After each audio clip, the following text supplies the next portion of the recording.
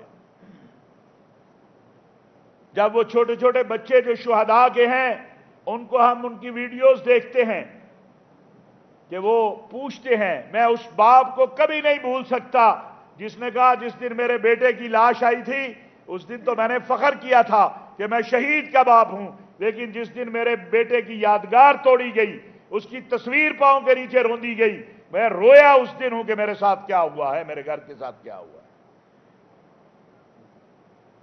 جناب، یہ واقعات، یہ نظریہ پاکستان کا مطلب کیا، لا الہ الا اللہ، یہ صرف نعرے کے لیے نہیں ہے، ہم اس کو عملی دیکھنا چاہتے ہیں، اور اس کا عملی آغاز انصاف سے ہوتا ہے۔ ہم اس ملک میں خلافت راشدہ کا نظام دیکھنا چاہتے ہیں، سیدنا علی المرتضی رضی اللہ تعالیٰ عنہ کا عدل و انصاف اور ان کی فقہی امور کے اوپر، شرعی امور کے اوپر جو گرفت ہے، وہ تو سیدنا عمر بن خطاب مان رہے ہیں اس انداز میں، اور اعلان کرتے ہیں کہ اگر فلاں مسئلے کے اوپر علی مجھے رہنمائی نہ کرتے تو میں ہلاک ہو جاتا۔ اگر قاضی ان کو بلا کے، یہ اس لیے نہیں تھا کہ معاذ اللہ خدا نخواستہ، یہ تاریخ اسلام میں اللہ نے بتانا تھا کہ خلیفۃ المسلمین کو بھی، حیدر کرار کو بھی اگر قاضی بلائے تو بلا سکتا ہے۔ عمر بن خطاب جیسے خلیفۃ المسلمین، جن کے بارے میں اللہ کے نبی صلی اللہ علیہ وسلم خود فرماتے ہیں کہ لو کان بعدی نبی لکان عمر، اگر کوئی میرے بعد نبی ہوتا تو عمر ہوتا۔ اس سے ایک بدو سوال کرتا ہے جس کی کوئی جان پہچان نہیں ہے کہ بتائے آپ کا کرتا کیسے بنا ہے۔ یہاں نہ توشہ خانوں کا پتہ چلتا ہے، نہ کوئی احتساب کا پتہ چلتا ہے، اور جو آپ کا دل چاہے کر لے۔ تو اس ملک کو اگر مدینہ منورہ کی طرز کی ہم نے ریاست بنانا ہے تو پھر اس ملک کے اندر آپ کو نظام خلافت راشدہ کی منظم جدوجہد کرنی ہوگی، لوگوں کو انصاف دینا ہوگا، لوگوں کی غربت دور کرنی ہوگی۔ ایسا نہیں ہے کہ امراء اور ایلیٹ کلاس جو ہے اس کا تو کھانے ہی پتہ نہیں 7 کورس اور 8 کورس ہو، اور غریب کو جو ہے وہ روٹی بھی نہ ملے۔